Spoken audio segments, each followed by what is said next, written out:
không phiền lo. Vì đang có đóng tiền to. Money up, money, money, money up, money up, money up, money up, money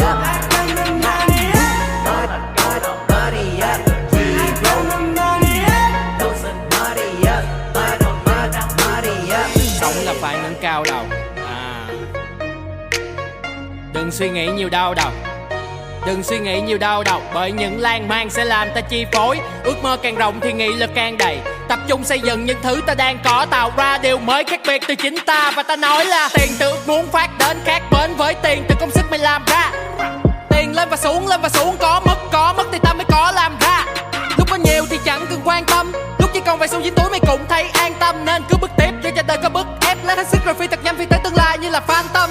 Mấy thằng bạn không quan tâm khi mà tiền còn thiếu, chưa cần thiết phải lo tới những khoản nợ còn thiếu. Vì nó sống còn tâm và còn hiếu, nên nhiều lần vấp ngã không làm nó dần yếu. Với cuộc đời như một cuộc chơi, nếu mà không biết cách thì sẽ không bao giờ tới nơi. Và tao tin vào bản thân từ cái lúc tao mới chơi, cho nên tao cứ bước hiên ngang bất tới khi nào mà tới nơi. Để ta phá đi Chăm chỉ làm việc all day, thứ tao có không trong đây, thứ tao có đang trong tay. Nên khi sống được mong may, keep it real and go hard. Chỉ với đời không âu lo, yêu người yêu sự tự do, lời ta viết cùng từ đó.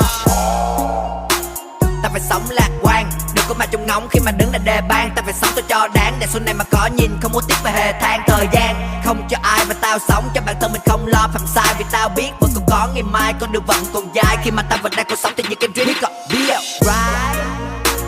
Thì có những cái thứ ta đang mang đi theo, yeah.